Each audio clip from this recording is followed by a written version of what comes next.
diciendo eso. ¿Listo? Bueno, Diego, por favor, Sí. ahí te mandé un mensaje.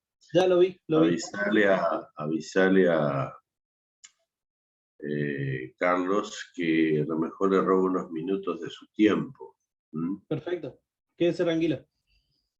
Bueno, buen día a todos. Espero que estén bien. Hace bastante tiempo no nos vemos.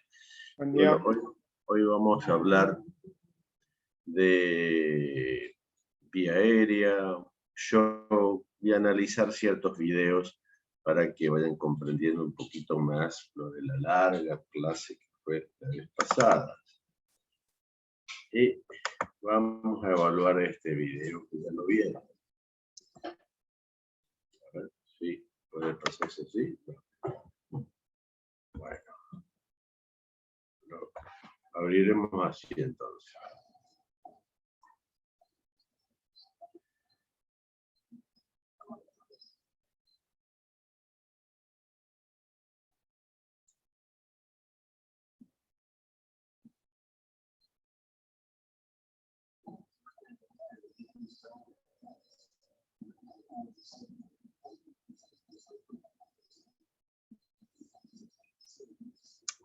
Miren, en ese momento el cráneo de esta víctima está recibiendo un impacto, está impactando contra el parabrisas. Eso genera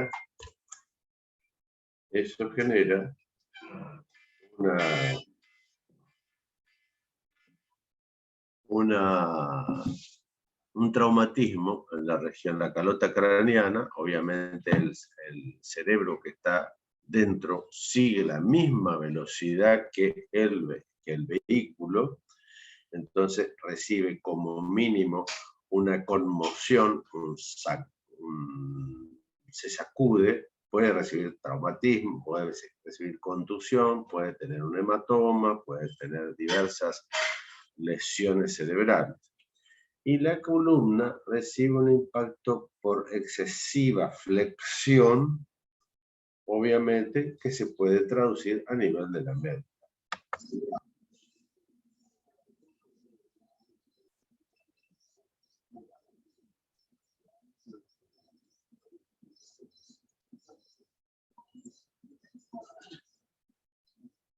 Fíjense ahí, impacta sobre el acompañante y el acompañante a su vez sobre los vidrios de la ventanilla de su lado.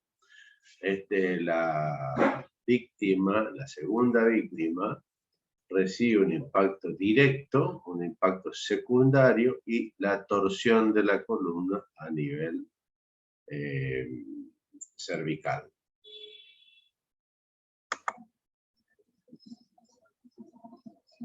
Completamos, lo demás ya está bien.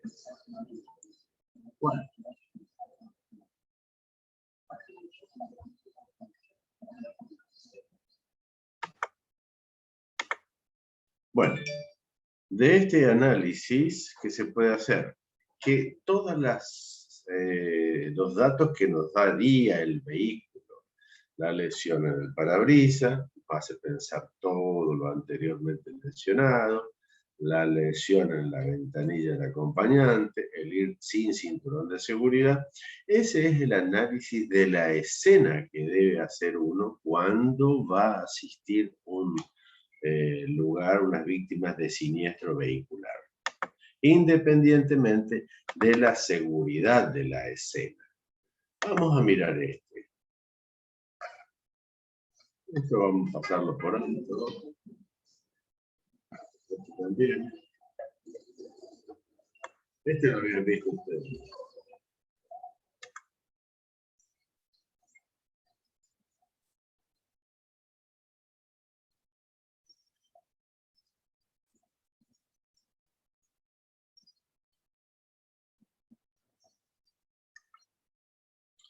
Bueno. Vamos a ver si podemos cambiar este lugar.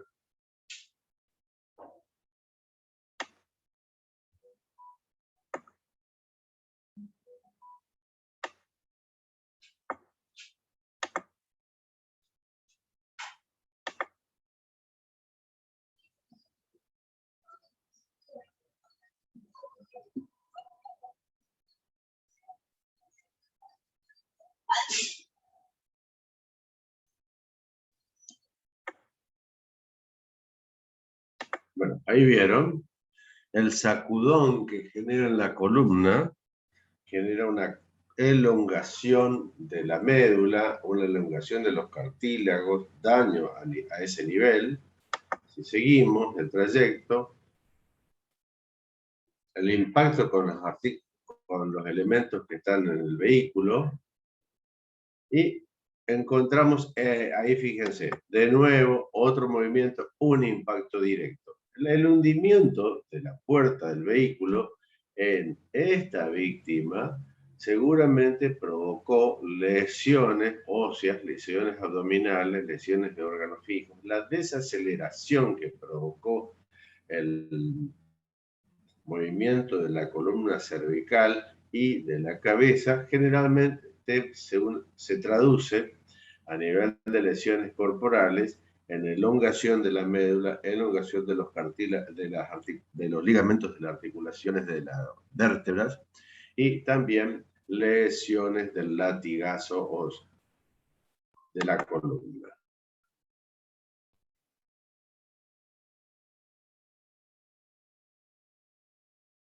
Bien, sigamos analizando la escena.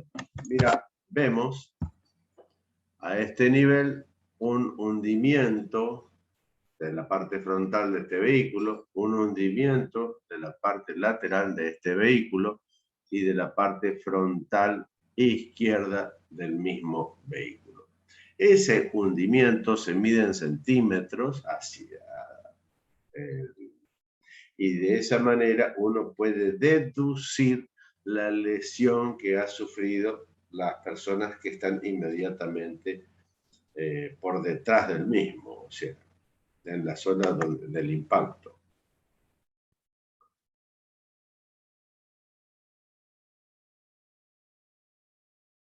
El análisis de esta víctima, que ustedes están viendo ahí, vamos a ponerle un poquito de volumen. Creo que se lo mencioné en la clase pasada. Puede gritar, puede inspirar, puede exhalar, por eso grita.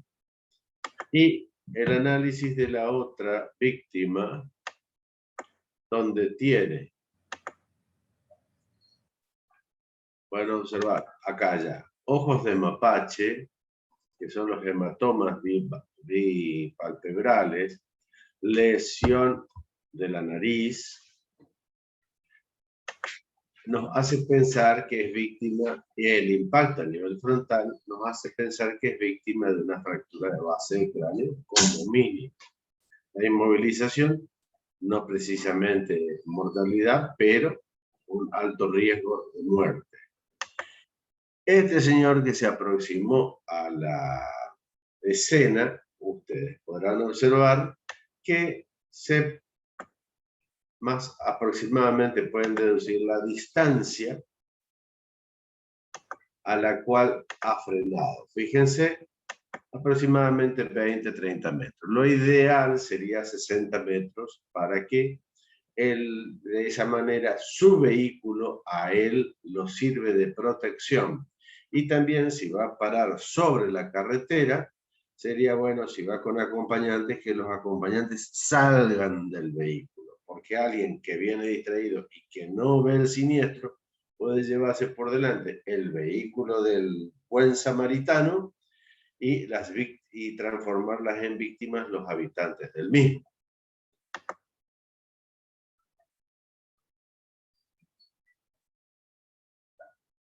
Busca un responsable en la escena, y pide, y ordena, mejor dicho, que pidan ayuda cuando él va a asistir. No puede abrir la puerta, le dice que no va a poder abrir la puerta, que verdaderamente que se quede tranquila, hasta el momento que vienen los servidores públicos y comienzan con su trabajo. Ahora comienzan la asistencia. Esto se llama estricación. Fíjense, ninguno va de costado al vehículo, todos van de frente al vehículo. ¿Por qué? Porque si alguien viene, yo voy a ejemplificar en esto, me habla acá, yo tiendo a hacer así, Y de esa manera le doy a mi columna una rotación que no es muy deseada o muy puede provocar lesiones a nivel de la misma, puesto que si yo tengo un traumatismo, una fractura, el movimiento este puede provocar un desplazamiento. Así que las víctimas, uno se acerca de frente para que hagan el mínimo movimiento posible. ¿Se va entendiendo? Sí, Sí, doctor, se me doctor. entiende muy claro.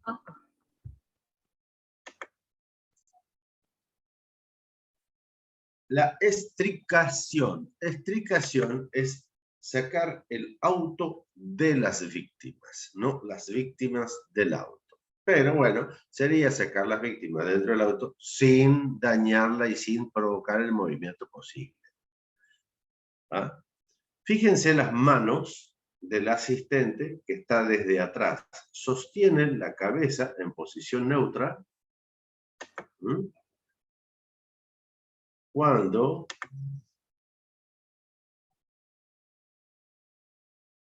se acerca el otro rescatista por la puerta anterior. Analicemos las lesiones que tiene, analicemos las lesiones que tiene este señor. Lesión frontal, está inconsciente, habría que ver las pupilas, habría que ver si respira, si no respira, para poder hacer el diagnóstico correcto, ¿no? El niño, este niño no respira, no ventila, está con miosis, seguramente ya no tiene vida. Ese niño habla, acá miren, esto es el ojo de buey, el impacto de la frente contra el parabrisas, rompe el parabrisas o lo astilla. Analicen esto, que si yo voy a 80 kilómetros por hora y me freno de golpe, mi cuerpo va a seguir a 80 kilómetros por hora y se va a impactar ahí a 80 kilómetros por hora.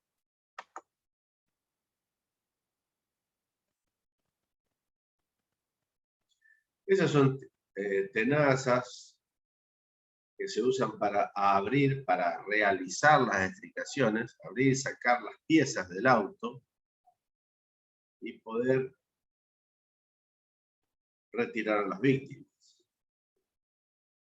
Otra vez de frente, sujeto la cabeza y el cuello, analiza otro, pulso, respiración, no tiene pulso ni respiración, por lo tanto se descarta, es un paciente para el triage negro o blanco, dependiendo de las normativas que usen. Se empieza a desarmar el vehículo.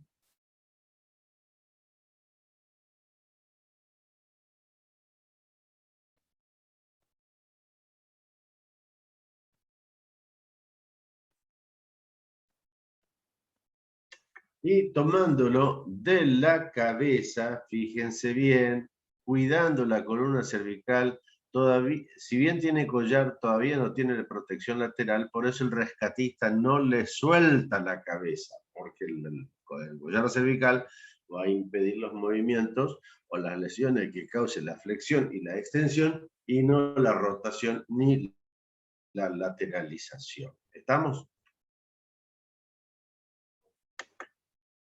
Se la coloca con el suministro de oxígeno, no ventilación, suministro de oxígeno, nada más, oxígeno enriquecido, no le sueltan la cabeza, lo mantienen en la columna en línea recta. A este nivel van a empezar a fijar el resto. Se ponen los protectores laterales que impiden los movimientos laterales y de rotación de la cabeza y se la fija, o como vulgarmente se dice, se empaqueta la víctima para ser trasladada al lugar más adecuado para su tratamiento definitivo. Esto que estamos viendo acá es la asistencia inicial que ustedes han visto rápidamente en el teórico pasado, pero la asistencia inicial de un paciente politraumatizado víctima de un siniestro vehicular.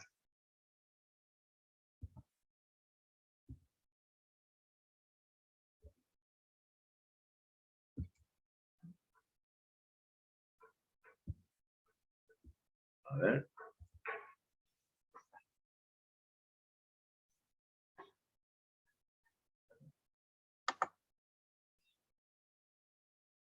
Bien. Ahora vamos a conversar sobre, ¿se entendió los pasos que se necesitan o que hay que respetar para la asistencia inicial del paciente politraumatizado? Sí, doc. Sí, doc. Sí, doctor. Parece que están medio cansados. Bueno, manejo de la vía aérea. La vía aérea es fundamental, es el A de la asistencia inicial. Entonces, tenemos un manejo manual. ¿Qué vamos a hacer con las manos? Habíamos dicho la vez pasada que necesito los ojos, las manos y los oídos para poder manejar casi todo esto, salvo algunos elementos que pueden ser necesarios. Con las manos me van a servir para extraer los cuerpos extraños. Alguien que estaba comiendo, que se atragantó con un trozo de manzana, puede ser, le retiro. Alguien que se atragantó con su prótesis dentaria, se la retira. Es limpiar. ¿Qué otra maniobra puedo llegar a hacer para liberar la vía aérea? Si yo me pongo de perfil, ustedes verán que mi cuello, en cierta manera, tiene una flexión normal y natural hacia adelante. Si levanto el mentón, no sé si están viendo así, la vía aérea se va a alinear y va a ser más fácil que entre el aire a los pulmones. Si estoy en decúbito dorsal, con la luxación de la mandíbula desde la rama ascendente así, no es sacarla directamente, es una pequeña subluxación. Así puedo alinear también la vía aérea. Elementos que voy a necesitar. Estos son todos muy lindos, muy eléctricos, pero muchas veces cuando lo queremos usar, nos encontramos que no tienen batería, que se sulfataron, y entonces existen tantos eléctricos, tantos a pilas o a batería, o como manuales, como una jeringa enorme que sirve para aspirar. El concepto que tengo que tener para la vía aérea, liberar de los elementos extraños que estén obstruyendo el orificio por donde tiene que llegar el aire a los pulmones. ¿Está claro? De los sólidos o elementos grandes tendré que usar las manos. Y del líquido tendré que usar un sistema de aspiración. Ese es el concepto que tienen que tener firme. ¿Con qué elementos puedo ayudar? Tengo un paciente inconsciente que está reposando en decúbito dorsal, relajado, entonces la lengua suele descansar sobre la pared posterior de la faringe. Sería así, esta es la pared posterior de la faringe, descansa. Entonces yo coloco estas cánulas que están viendo ustedes ahí entre la lengua y en la pared posterior de la faringe, de manera que me permita el ingreso del aire. Se usa en forma temporal, no es una vía aérea definitiva, ni tampoco es segura. ¿Por qué? Porque no protege a la tráquea. A ver, vamos a ver acá.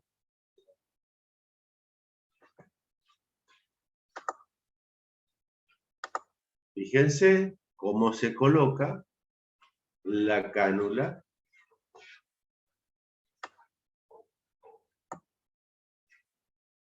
Se mide la cánula, se va a medir desde la comisura hasta la oreja donde estaba la línea recién, se mostraba recién.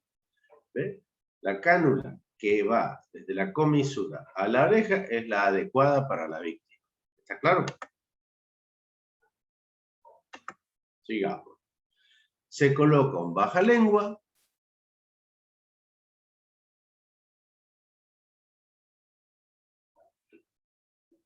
Y se introduce la cánula detrás de la lengua. De esa manera sencilla podemos tener protegida la vía aérea, pero no definitiva. A eso se le adosa, si no tengo que ventilar, la bolsa ambú y la máscara para poder suministrar oxígeno en el caso de que el paciente no ventile.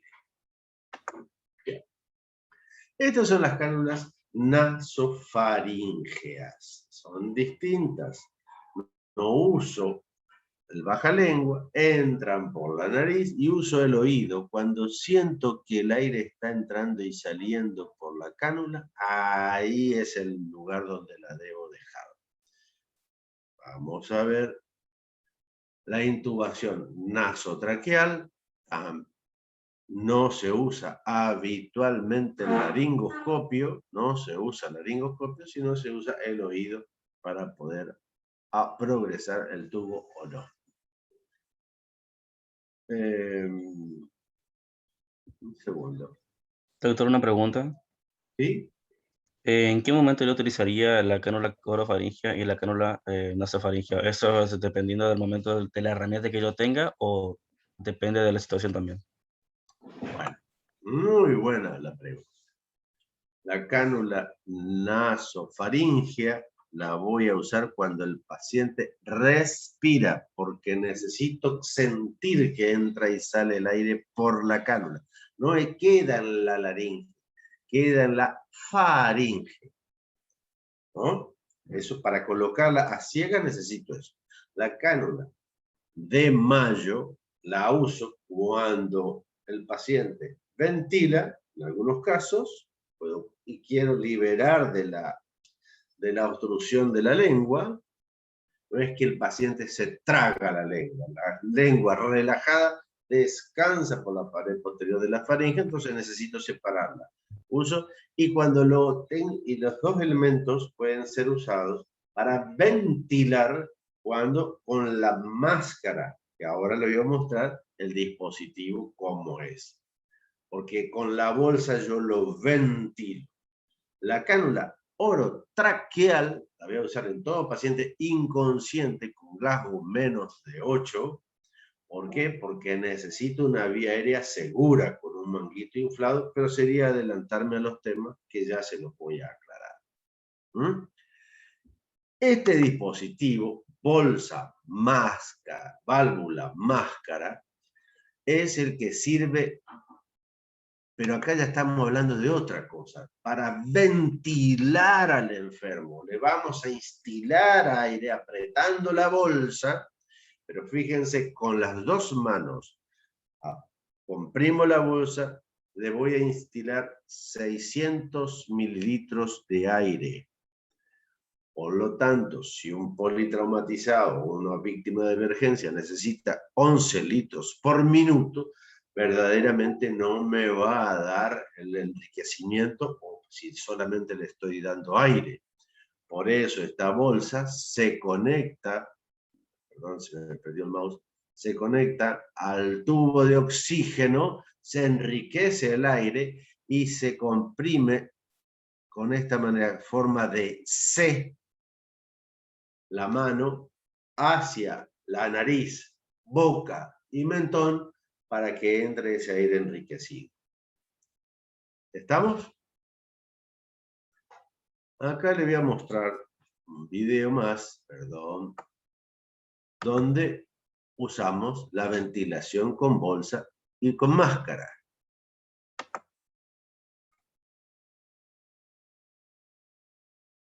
Esa es la máscara. Fíjense cómo se ponen las manos.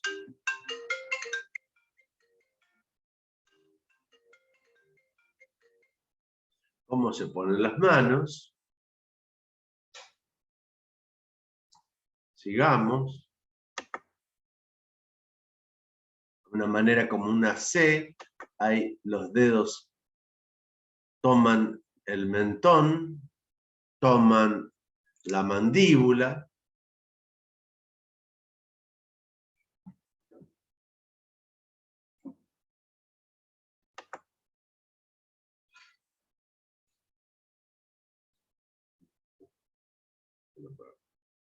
Fíjense ahí cómo lo están, se adosan los dispositivos y se ventilan de manera que esté bien, si está bien coaptada la máscara a ese nivel. ¿Está? Vamos a ver la colocación de la intubación nasotraqueal.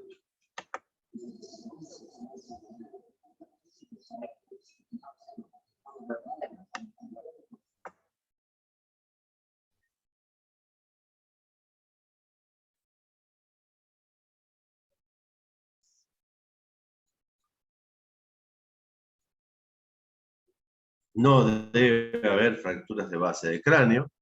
Se coloca por la nariz, por eso ningún elemento debe ser introducido, ni sonda nasogástrica ni sonda nasotraqueal, por cuando se sospecha fractura de base de cráneo, porque vamos a transformarlo en una nasoencefálica. ¿Está claro?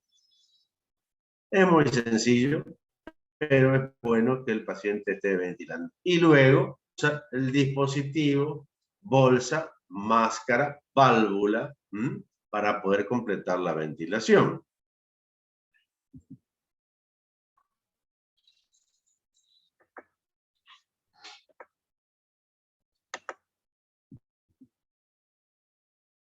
Bueno. Ahora, para usar de la vía aérea, no es una vía aérea segura, vuelvo a repetir, son todas alternativas para poder ventilar un paciente. Esto se denomina máscara laríngea. La máscara laríngea se coloca directamente, como ustedes lo están viendo ahí.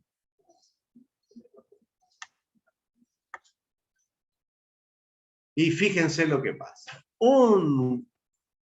Se desliza detrás de la lengua, se inserta tapando el esófago, ahí está tapando el esófago la punta de la máscara, y la otra en contacto con la laringe. Se infla el balón y la oclusión del esófago, se lo voy a mostrar un poquitito mejor acá, por ahí, la oclusión del esófago y la conexión del orificio con la laringe. ¿Ah? Por eso se denomina laringea.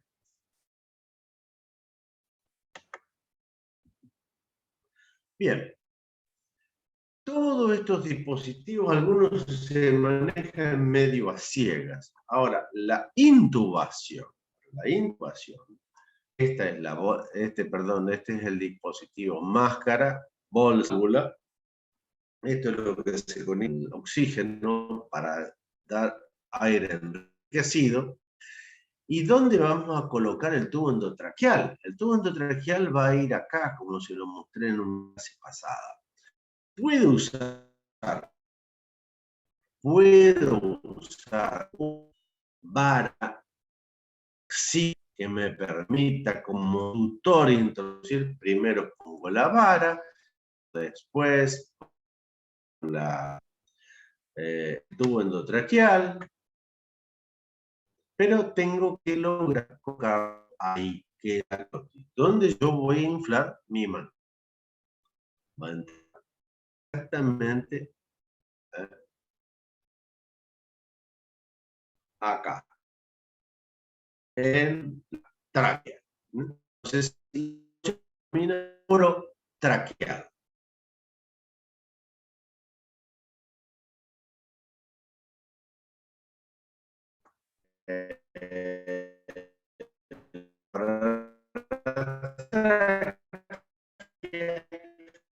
Se suelen colocar sin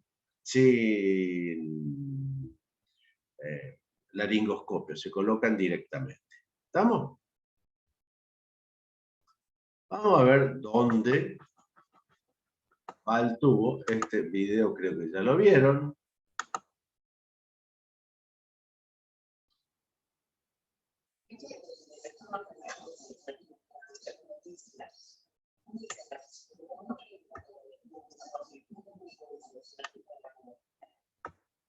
Fíjense, esta es la lengua, el surco gloso-epiglótico, la epiglotis, veo las cuerdas bucales, los aritenoides y la glotis. Ahí en la glotis tiene que ir el tubo endotraqueal.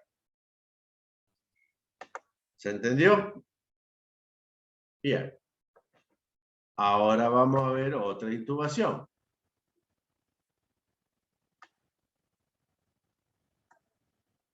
Se abre la boca con la maniobra en tijera, se toma el laringoscopio con la mano izquierda, en este caso, se desplaza la lengua hacia el lado opuesto, se entra por el lado derecho y se trata de llegar a observar la glotis. Fíjense, en este modelo, esta es la epiglotis, se puede poner por delante de la epiglotis el laringoscopio, como está ahí, o se puede levantar la epiglotis. Eso depende del adiestramiento o la destreza que tenga el operador. Y se coloca ahí, no atrás. Atrás es el esófago. ¿Está claro? Y ahí es donde se va a inflar el tubo del balón. ¿Para qué? Al inflar eso, las secreciones no van a la vía aérea y podemos aspirarlo, ventilarlo, que esta válvula se conecta al tubo de oxígeno directamente si el paciente ventila o a la bolsa si el paciente no ventila. Y se constata escuchando la entrada de aire a los pulmones. ¿Está claro cómo es la cosa? Sí, doctor. ¿Entendió? Sí, doctor. Cuando hay un paciente con una lesión de columna cervical, ¿qué hacemos? Fijamos la columna cervical, un operador y el otro realiza la intubación. Uso de la vara elástica. Vamos a ver, creo que este también tengo que pasarlo así.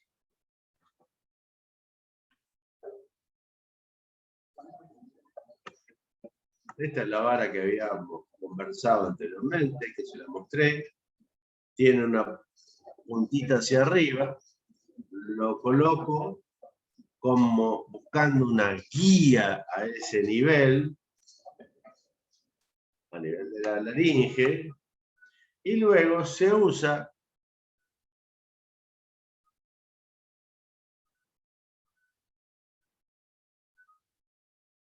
como hoy me dije, como guía para colocar el tubo endotraqueal. Es un muy buen elemento, se retira la vara, se infla el balón y ahí puedo tener una vía aérea segura.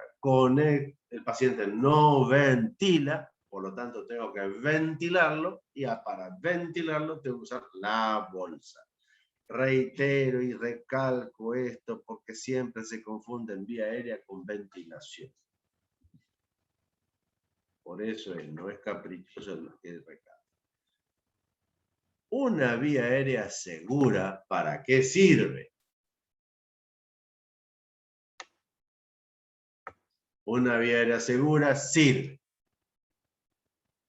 para tener la vía aérea permeable, para darle oxígeno al paciente, para evitar que la retención de anhídrido carbónico, porque el paciente ventila, no se oxigena como habíamos hecho con la cricotiroidectomía, la punción cricotiroidea, impide la broncoaspiración y permite la aspiración de secreciones. Eso es una vía aérea segura. La ventilación transtraqueal. No hay una ventilación transtraqueal con punción como en este caso. Hay una oxigenación transtraqueal. Se punza la membrana cricotiroidea y ahí se coloca la una aguja aspirando, cuando viene aire estoy en la tráquea, y oxigeno. Me permite por 20 minutos, 30 minutos, algunos dicen un poquito más, preparar todo, llamar a alguien para que me pueda intubar o pueda hacer una vía aérea segura. La cricotiroidotomía.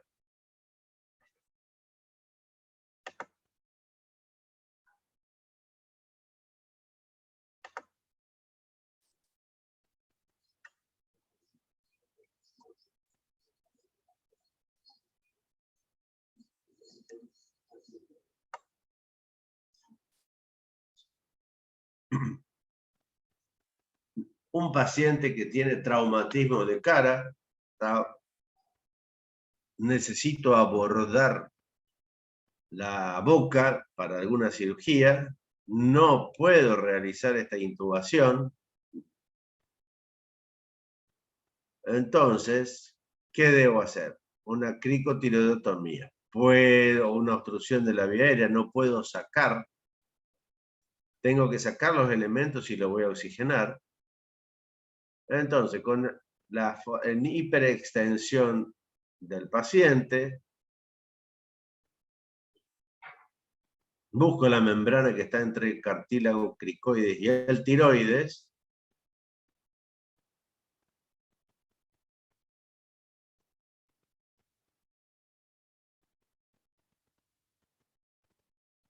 Se desinfecta la zona, se prepara el campo. En este caso se hace una incisión porque es cricotiroidotomía, no es la punción. ¿Está claro? Se localiza la membrana cricotiroidea y ahí se perfora con el bisturí. ¿Qué puedo poner ahí?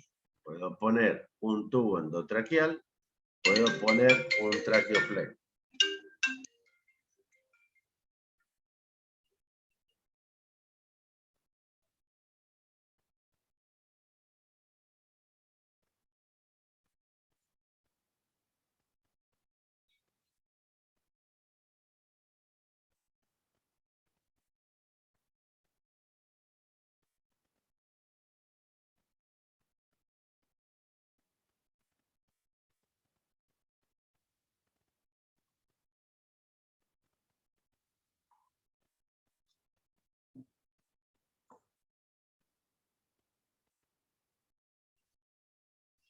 Se fija y por ese lugar se puede ventilar.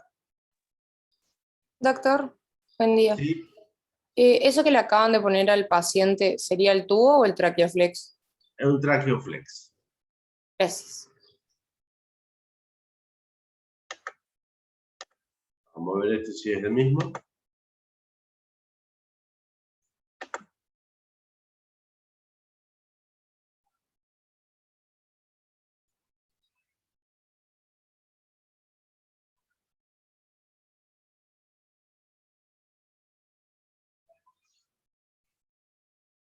Los elementos obviamente de una cirugía se usan.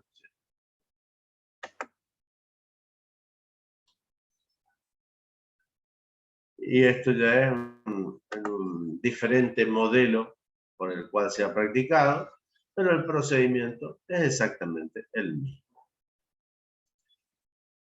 Ellos usan la incisión de piel longitudinal. En lo personal yo uso la incisión de piel horizontal o arciforme.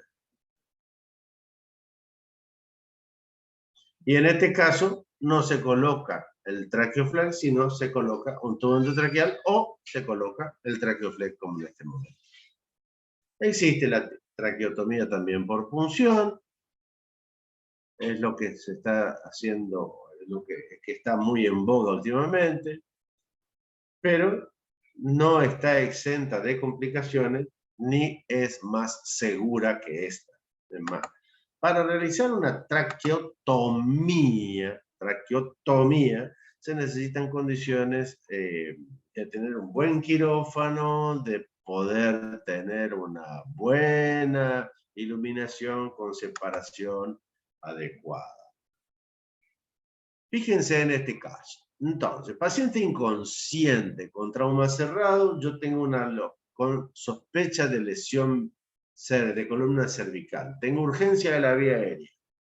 Tengo una necesidad inmediata o una necesidad que puede ser esperada. Porque no sé si hay una opción de columna. Si puede esperar, pedir una planificarla. Si hay o no. Si hay de acuerdo a las condiciones de cómo voy a realizar con un ayudante, sin un ayudante, o tendré que ir vía aérea invasiva. Si voy quirúrgica, o bien tendré que hacer la forma de intubación endotraqueal, y si no lo puedo hacer, tendré que ir a la vía aérea quirúrgica. ¿Está claro? Sí, doctor. Doctor, tengo una pregunta. Sí. La traqueotomía, en el caso de que se tenga que hacer, si es inmediata, ¿se lo hace ahí en el lugar del accidente, por ejemplo, o siempre se hace en el hospital? Si tengo menos de 10 minutos de llegada al sitio de atención definitiva y no tengo forma de hacer una vía aérea, puedo hacer una punción, oxigenación, lo llevo oxigenando a la víctima, si está indicado y si no hay obstrucción de la vía aérea, y en el lugar deseado le hago la vía aérea. Si me veo súper obligado a hacer una vía aérea, ya trato de todas maneras de hacer una vía aérea no quirúrgica. ¿Por qué? Porque no voy a tener los elementos, y si tuviera que hacerlo, lo tengo que hacer debajo de la ambulancia, no arriba de la ambulancia. ¿Se entendió? Está perfecto, gracias, doctor. ¿Alguna pregunta? Doctor, buen día, disculpe. Sí. ¿El acceso de la cricotirotomía es la misma que de la traqueotomía? No. La traqueotomía se hace en el segundo, entre el segundo y tercer cartílago traqueal. La cricotiroidectomía en la membrana cricotiroidea. De emergencia es más rápido y es seguro la cricotiroidectomía. ¿Está? Sí, sí, ¿Y cuándo perfecto. sería Gracias. la cricotiroidectomía? ¿Cuándo sería? Sí.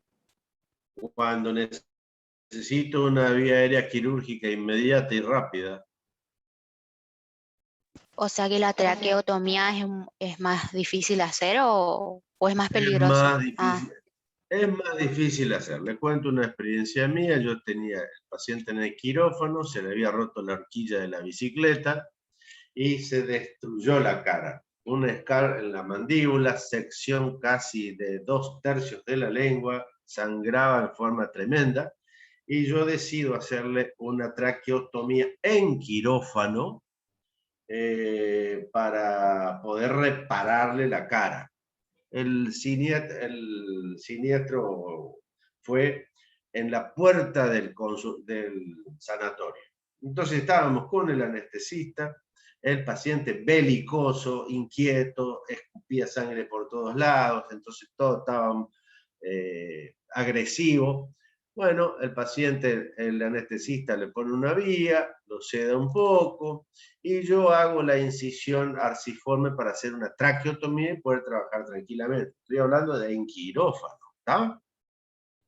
Bueno, logro mirar la tráquea, hago la incisión pequeña para poder hacer unos puntos tractores de la tráquea, como se debe hacer, y hacer la traqueotomía para poder introducir el tubo. Cuando me dice el anestesista, bueno, ahora lo plancho si querés. En esa época se usaba succinilcolina en forma importante, que le provoca una apnea en ese momento al paciente, y el paciente mueve la cabeza. Se me mezclaron los planos blandos con la tráquea. Entonces se me perdió el orificio. No lo podía ver. En el medio de la sangre, en medio de todo, no podía ver el orificio ese. El anestesista cada vez se ponía un poco más nervioso, entonces me decía, ya, solucioname el problema. Entonces hice una cricotirotomía, coloqué un tubo endotraqueal de neonato, lo oxigené por ahí, busqué tranquilamente el orificio traqueal y terminé haciendo la traqueotomía con más paciencia y más tranquilidad, y después reparamos la cara del paciente. Es decir, que no es sencillo hacer una traqueotomía, ni tampoco es tan cierto eso, dame una virome, dame un cuchillo que voy a hacer una traqueotomía. Eso pertenece a la ciencia ficción y no a la responsabilidad médica. ¿Se entendió el concepto? Sí, doctor, se entendió perfecto. Bueno, hablemos un poquito de shock. El shock es cuando el cuerpo está hipoperfundido. Entonces, ¿qué sucede? Cuando le llega poca sangre a los tejidos, le llega poco oxígeno. La oxigenación es inadecuada, se liberan catecolaminas, empieza un metabolismo anaerobio y hay una disfunción celular. Y puede llegar la muerte celular. ¿Se entiende lo que es shock? Sí, Shock no es doctor. me falta sangre. Un concepto distinto. Una gran hemorragia está en shock. No, mentira. Está en shock porque está hipoperfundido, con hipooxigenados los tejidos. Esa muerte celular provoca el aumento de ácido láctico y destrucción de la misma. ¿Está? Entonces, en shock tenemos varios tipos. Uno por falta de sangre, que sería el hipovolémico en el caso de los hemorrágicos, y el otro no hemorrágico.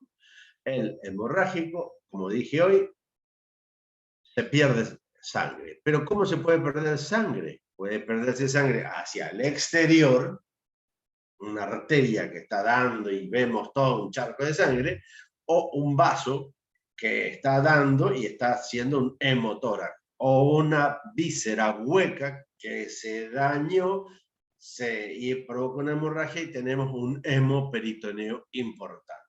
¿Está claro? Hay pérdidas de líquidos y electrolitos. En el caso, por ejemplo, de un shock no hemorrágico, la sangre está dentro de las arterias y las venas. Pero el aire que está dentro del neumotórax a tensión desplaza el corazón y los grandes vasos hacia el otro lado, hacia el lado sano.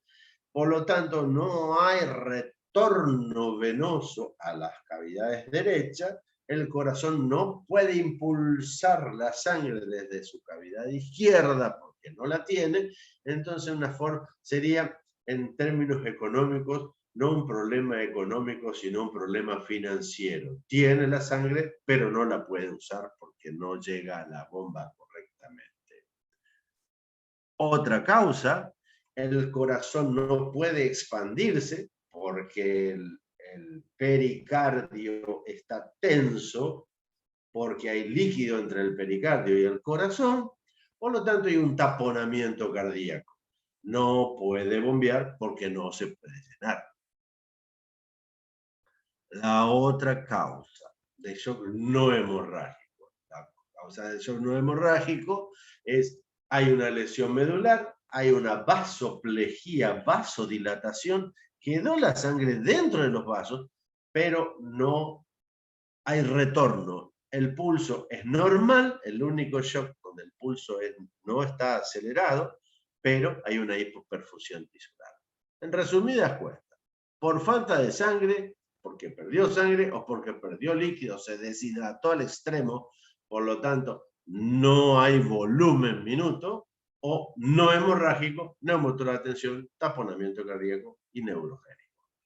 El otro es que tenga una bradicardia extrema, una disociación entre la mecánica y la electricidad del corazón, puede ser, entonces tengo shock cardiogénico. El último shock no hemorrágico es el séptico. Hay una hipooxigenación sin haber hipovolemia por el estado infeccioso de la víctima. Aquí vemos algunos esquemas donde podemos decir, este es un hemotórax, el pulmón está acá, esto está lleno de sangre, tiene 2,5 litros o 3 litros de sangre dentro del tórax. En este caso, hay un neumotórax hipertensivo, se desplaza el mediastino hacia el lado opuesto, hay una angulación, es como si abrieran la canilla y otro esté pisando la manguera, entonces no puedo regar. Eso es lo que está sucediendo acá. Este es el ejemplo del otro lado. Se me perdió otra vez el mouse. Y estas son el ejemplo de taponamiento cardíaco. Está lleno de líquido el pericardio, el corazón no se puede expandir, por lo tanto, no puede enviar sangre. Y aquí vemos cuando una fractura, obviamente este modelo cadavérico, una fractura de columna se transforma en fractura luxación, cómo invade el canal medular y provoca la vasoplejía. Las hemorragias. Las hemorragias no puedo Doctor, estar bien. perdón un segundito. Doc, ¿cuál es un Sí. ejemplo de un shock neurogénico? ¿En qué situaciones se puede dar un shock neurogénico? Una lesión medular, Ah, una fractura de columna dorsal, una fractura de columna lumbar, que hay una lesión medular y todo está con una vasoplejía hacia abajo. ok, perfecto, gracias. Las hemorragias externas o internas. Las hemorragias externas, si yo estoy viendo que está sangrando, si un caño está tirando agua, ¿qué hago? Trato de tapar el orificio del caño. Si estoy viendo que está saltando chorro de un miembro, una arteria, ¿qué hago? Comprimo ese nivel. Y si ese miembro, o pienso que hay una lesión vascular, puedo pedir la interconsulta, traumatología, cirugía vascular, pero mientras tanto estoy con el dedito tratando de evitar la hemorragia. ¿Qué tengo que hacer? Mirar de dónde sale la sangre, tocar para ver si hay alguna fractura y escuchar, tal vez haya una crepitación. Los hematomas, se miran las deformidades, las debilidades, las heridas, y la tasa de sangre perdida por fractura es más o menos así. La pelvis puede dar entre 1,5 litros a 2. En realidad, la pelvis pierde 250 centímetros cúbicos de sangre por trazo fracturario. ¿Está claro? Y el anillo pelviano puede contener hasta los 5 litros de sangre. Por eso debo cerrar la pelvis para evitar la hemorragia. De ahí el chiripá que se pone para cerrar el continente para disminuir el contenido. Una fractura de fémur, ahí ustedes pueden observar la cantidad de sangre que va perdiendo, de 800 a 1,5 litros, por lesiones de costilla un poco menos, perdón, y peroné medio litro como máximo. En la pleura y en el abdomen puedo tener toda la volemia, si así sucediera. No tiene límite. Debo tocar el pulso radial. Si el pulso radial está ausente, tengo que pensar que el paciente tiene menos de 80 milímetros de mercurio. Si está ausente el pulso femoral, tengo que pensar que tiene menos de 70, y si está el carotidio ausente, tendrá menos de 60 milímetros de mercurio de tensión arterial. Si existen crepitaciones, si hay movimientos anormales de los miembros, ¿dónde voy a ver las crepitaciones? En los huesos. Esa deformidad del tobillo de esta víctima es muy evidenciable, muy fácil evidenciar. Y este es el chiripa que se usa. Acá. Fíjense acá la fractura, que hay la deformidad a nivel del pubis. Esto ya lo van a dar cuando demos lesiones osteomiarticulares, pero hay una deformidad de la línea de la parte de la pelvis menor, deformidad del pubis, Por lo tanto, cuando se abre el vaso así, yo trato de cerrarlo para que pierda menos sangre. Con un chiripá, una cincha, un cinto o lo que fuere y tenga mi alcance. Escucho al paciente, lo oculto, mido la tensión arterial. Tendré que pedir unas radiografías mínimas, como ser la de tórax, pelvis, y puedo hacer un lavado peritoneal diagnóstico o una ecografía focalizada para ver dónde hay la pérdida hemática o la acumulación de sangre. Esos son los estudios auxiliares en el shock. La pérdida sanguínea me doy cuenta en la fase inicial. ¿Por qué? Porque aumenta la frecuencia cardíaca. El estado de conciencia puede estar alterado y la tensión arterial, si pierde más del 30% de la volemia, va a estar alterado. De lo contrario, no va a estar alterado. Sí va a estar alterada la frecuencia respiratoria. En un segundo tiempo tendré recién alteraciones de la diuresis. Entonces así nos encontramos con una hemorragia grado 1. Supongamos la fractura de tibia y peroné, alguien que se fue a dar sangre, una pérdida menos del 15% de la volemia.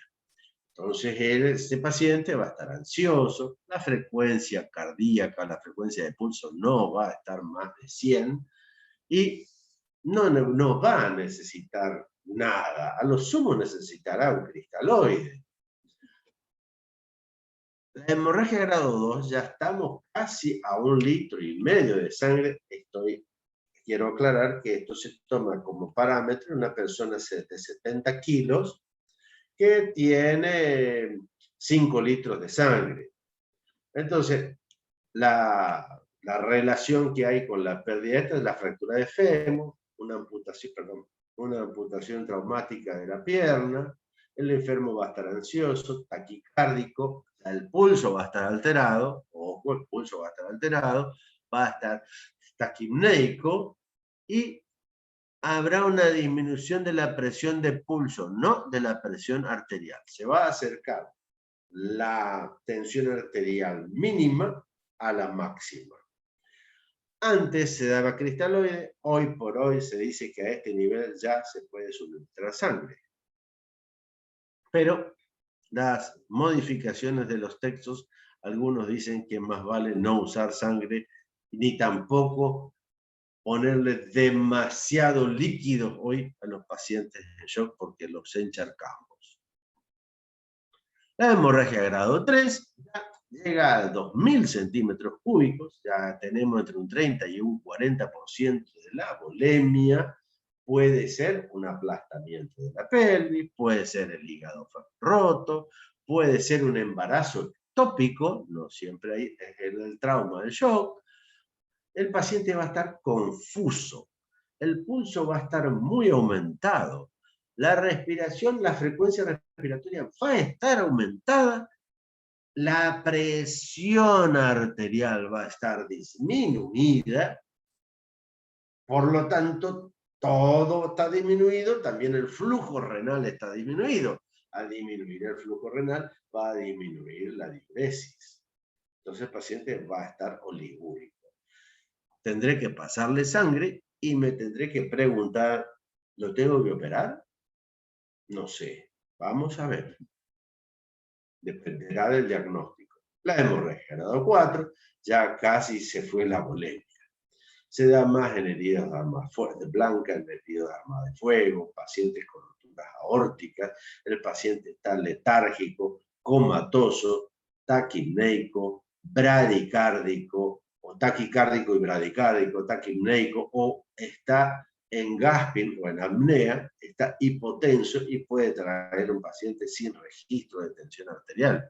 Obviamente, ese paciente, perfusión renal 0, va a estar oligoanúrico, no solamente oligúrico. La reanimación se hace con líquidos calientes a 40 grados, con Ringer lactato o solución fisiológica. Hay que suministrarle sangre, la sangre debe ser del grupo y factor adecuado para la víctima, o bien un dador universal, si no se tuviera la sangre ideal. Y tendré que llegar rápidamente a un diagnóstico para poder solucionar dónde está la pérdida hemática que lo ha llevado a este paciente a esa crisis. En algunos casos debo usar vías gruesas, cortas, como ya no, en primer lugar, usar catéteres cortos, porque la velocidad con la que pasa un líquido a través de un tubo depende más del diámetro del tubo que de la longitud. O sea, en un catéter de calibre grueso va a pasar, y corto va a pasar más rápido al torrente vascular que si pongo uno finito y le llego a la aurícula. Muchas veces va a ser muy difícil localizar las venas, entonces la punción intraósea en un comienzo puede ser de utilidad para la infusión de líquidos, cosa que antes se usaba solamente para líquidos, hoy se dice que también puede ser la infusión sanguínea. Pero ¿cuál va a ser el objetivo del tratamiento? Tengo que parar donde está sangrando esto, en algún lugar tengo que descubrir dónde sangra. Si sé dónde está, presionar el sitio. Si está en la pelvis, reducir el volumen pelviano. Si hay una fractura de hueso largo, ferulando al hueso largo con varillas, con vendas o con férulas adecuadas, voy a poder disminuir la hemorragia. Y lo tendré que llevar a cirugía. Tendré que hacerle en el sitio del accidente, en la guardia o en forma inmediata el acceso vascular. Vías cortas y gruesas. Catéteres teflonados, cortos y gruesos. Monitorear la respuesta. Le paso sangre, veo a ver si responde. Puedo y prevenir la hipotermia. Por eso los líquidos es mejor que estén calentados. ¿Me van siguiendo o voy muy rápido? Se fueron todos. No, está bien, súper, súper. Súper bien, doctor. Bueno, puede ser que yo le ponga todo eso al paciente y ¿qué pasó? Mejoró. Comprimí donde está sangrando, le puse Rigalactato, repuse fisiológico, le puse sangre y mejoró. Respondió antes de los 10 minutos, respondió en forma rápida. Puede ser que responda el paciente, recupere su conciencia, recupere su tensión arterial y después de unos minutos caiga nuevamente. Puede ser que le ponga toda la artillería para tratar a este paciente y no mejore. Entonces ahí tengo los pacientes con respuesta inmediata, con respuesta transitoria, o el paciente que no responde a los procesos de reanimación del shock. Cosas que me pueden pasar, que yo no puedo hacer que no entienda cómo está la cosa. Yo hice todo bien y sin embargo no aumenta el pulso, no aumenta la frecuencia respiratoria, no aumenta la frecuencia cardíaca. Puede ser la edad extrema. Hay pacientes que son bradicárdicos, puede ser que tenga un marcapaso el paciente, entonces yo le quiero subir la frecuencia cardíaca y el tipo está manejándose por un aparatito. Puede ser un atleta que son bradicárdicos por su estado físico de atleta. Puede ser una embarazada, que yo le di todo el líquido a la embarazada y la embarazada lo pasó todo al niño. ¿Ah? Puede ser que esté tomando beta bloqueante, entonces el corazón no reacciona. O bien, no tiene marcapaso, es un anciano y tarda en responder. Si en algunos casos el administrar sangre, el administrar muchos líquidos provoca coagulopatía. La sangre está conservada, tengo que ponerle calcio, generalmente tienen poco calcio, la sangre de banco, entonces tengo que poner gluconatos de calcio, pueden estar fría, la hipotermia altera la coagulación, entonces todo se altera la homeostasis del organismo. O le puse demasiado líquido, me ocupó el Rigalactato o la solución fisiológica el espacio primero intravascular y después lo pasó al extravascular. Tengo un paciente edematizado, encharcado, con secreciones respiratorias y no orina lo que tiene que orinar porque el líquido no está dentro de las arterias ni de la vena para perfundir. ¿Se entendió esto? Doc, tengo una pregunta. Sí, Usted habló hoy de cristaloides. Sí. No sé si lo había explicado antes, pero yo no escuché que son, digamos, que en vez de ponerle cristaloides se utiliza sangre, pero... Fisiológico. Solución fisiológica. Son cristaloides. Solución de bueno. origen lactato. Son cristaloides. Bien, gracias. ¿Ah? Bueno. Doc, ¿Han entendido una esto? pregunta. Sí. ¿Qué grupo sanguíneo preferentemente en emergencias? Veo que por ahí no se sabe exactamente el grupo sanguíneo del paciente. ¿Qué se colocaría? El que se da, el dador universal es el cero negativo. O grupo Sí, sí. O. Sí, perfecto. Ahí está. Gracias, Doc. ¿Alguna otra pregunta? Hay unos casos clínicos en el campus, profesor. Vamos a resolverlos juntos. Seguramente que sí. Bueno. Doc, hoy habló de encharcar al paciente cuando se le da sangre o líquidos. ¿Nos puede explicar un poquito cómo sería esto? Sí. Se aplica al paciente le falta sangre y yo le pongo líquido. No le estoy poniendo sangre que tiene células. ¿Sí? Sí. Entonces, ¿cómo se mantiene el equilibrio homeostático entre el espacio intravascular y el extravascular? Los solutos atraen el líquido. Si tengo menos soluto, el líquido va hacia el lado donde hay más solutos. Si yo tengo un paquete de sal y el ambiente está húmedo, la sal me atrae la humedad, ¿sí?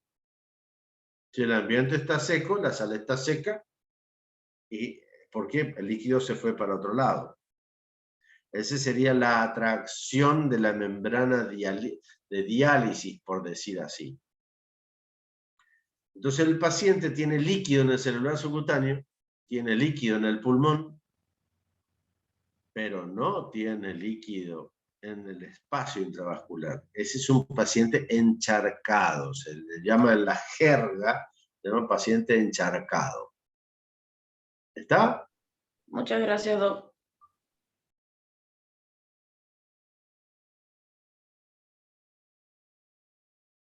¿Alguna pregunta?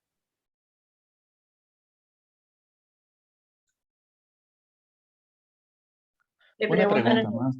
Doc, ¿parece algo? ¿Cómo? En el chat tiene una pregunta, doctor. Ah, Sí, pero parece que no es del caso, que es otra cosa. Otra cosa por eso. Doc, sí. una consulta. Cuando habla de reducción del volumen pelviano, es como que se le cierra la pelvis y se le trata de achicar, digamos, o sea, mecánicamente. ¿Cómo Sí. sería el manejo? Sí, sí. Se disminuye el diámetro de la pelvis. Gracias. Bueno, acá creo que tendríamos que dividirnos parte de teórico y parte de práctico, ¿no? Sí, Doc, exacto. Le he Los robado chicos saben, bastante para dónde ir, digámoslo así. Bueno, yo diría que se tomen unos minutitos y nos dividimos. Exacto, perfecto.